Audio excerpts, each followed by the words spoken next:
পুজোতে তো শপিং অনেক হলো, কিন্তু এবার পুজোতে বেরিয়ে ভালো রেস্টুরেন্ট আর দূর থেকে যারা আসছো তারা থাকার জায়গা কোথায় পাবে তারই সন্ধান দিতে আজ আমি এসেছি শালুক হোটেল অ্যান্ড রেস্টুরেন্টে।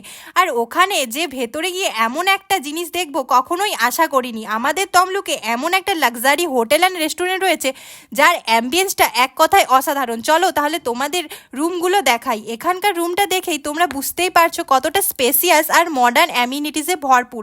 আর রুমটা দেখে তোমরা বাইরের ভিউটাও এনজয় করতে পারবে। সঙ্গে রয়েছে একটা বিগ ওয়ার্ড্রপ আর বাথরুমটাও একদম নিট অ্যান্ড ক্লিন। এখানে রুমগুলো সবই এসি আর স্টার্টিং প্রাইস শুরু হচ্ছে মাত্র 1600 থেকে। চলো তাহলে এবার তোমাদের কমিউনিটি হলটা দেখাই। এখানে তোমরা যে কোনো ছোট বড় অনুষ্ঠানে বুক করতে পারবে আর যেমন মন চাইবে তেমন থিম দিয়ে ডেকোরেটও করাতে পারবে। বাফে সিস্টেমও রয়েছে।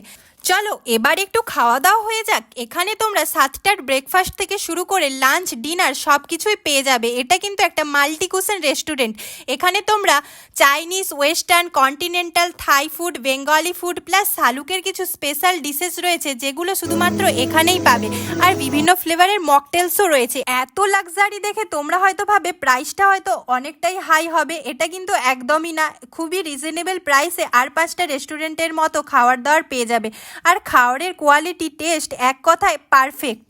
চলো এবার তাহলে গ্রাউন্ড ফ্লোরের দিকে যাই, যেখানে একটা গিফট হাউসও রয়েছে। এখানে তোমরা নিজের পছন্দ মতো গিফট নিয়ে প্রিয় মানুষকে দিতে পারবে। সব কিছুই তো হলো, কিন্তু আসবে কি করে? অ্যাড্রেসটা হলো পূর্ব মেদিনীপুর তমলুক রামকৃষ্ণ মিশনের পাশে। তাহলে তোমরা ঝটপট করে সবাই চলে এসো। আর হ্যাঁ, তমলুক থেকে যারা দেখছো তারা ভিডিওটা শেয়ার করে দিও আর কমেন্ট বক্সে আই লাভ তমলুক লিখতে ভুলো না। টাটা।